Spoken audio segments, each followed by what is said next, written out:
డీమార్ట్. మార్కెట్‌లోకి ఎన్ని సూపర్ మార్కెట్‌లొచ్చినా కానీ డీమార్ట్‌కున్న క్రేజ్ మాత్రం కొంచెం కూడా తగ్గదు. ఈ డీమార్ట్ కొత్తగా నార్సింగిలో ఓపెన్ చేశారని తెలిసి ఒక్కసారి చూసొద్దాము అన్నట్టుగా అలా ఎళ్ళాము. స్టోర్ ఓపెన్ చేసి అప్పటికి మేబీ 2 వీక్స్ కూడా అవ్వలేదనుకుంటా. అప్పటికి ఇంకా మొత్తం సెట్ కూడా అవ్వలేదు. మధ్యతరగతి కుటుంబమే అని కాకుండా ఏ ఫ్యామిలీ ఆర్ బ్యాచిలర్స్ ఎవ్వరికైనా గానీ మంత్లీ గ్రోసరీస్ తీసుకోవాలి అని అనగానే ఫస్ట్ గుర్తుకు వచ్చేది ఈ డీమార్టే కదా!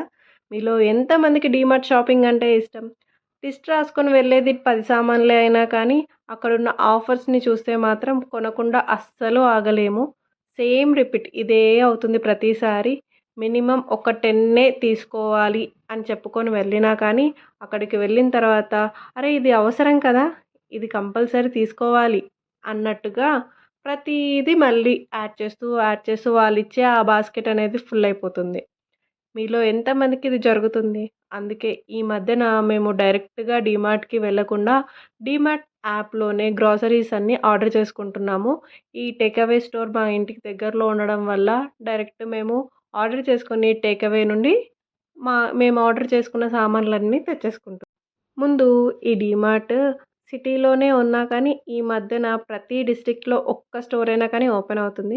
నాకు మెయిన్‌గా ఈ డీమార్ట్‌లో ఈ ప్లాస్టిక్ సామాన్ సెక్షన్ రాగానే వావ్! అని అనిపిస్తుంది. ఒక్కొక్కరికి ఒక్కొక్క పాయింట్‌లో ఉంటుంది కదా! నాకు అలానే ఈ ప్లాస్టిక్ సామాన్లు రాగానే ఒక్కసారి చూస్తాను. కానీ ప్లాస్టిక్‌ని ఎంత అవాయిడ్ చేస్తే అంత మంచిది. నేను ఈ ప్లాస్టిక్ నుండి మెల్లిగా స్టీల్ సామాన్లోకి షిఫ్ట్ అయిపోతున్నాను. మీరు కూడా వీలైనంత ఎక్కువగా ప్లాస్టిక్‌ని అవాయిడ్ చేయడానికి చూడండి. అండ్ కర్టెన్ కలెక్షన్ మాత్రం చాలా బాగుంది. కొత్త స్టోర్ అవ్వడం వల్లో ఏంటో కానీ కలెక్షన్ మాత్రం చాలా బాగుంది. ఇంకా తెలిసిందే కదా! స్టోర్‌లో ఎన్ని ఆఫర్స్ ఉంటాయో. మీరు ఒకసారి వెళ్ళినప్పుడు డోర్ మ్యాట్స్, కర్టెన్స్‌ని చెక్ చేయండి. మీకు ఈ వీడియో నచ్చినట్టయితే please do like, share and subscribe to my channel. Thank you.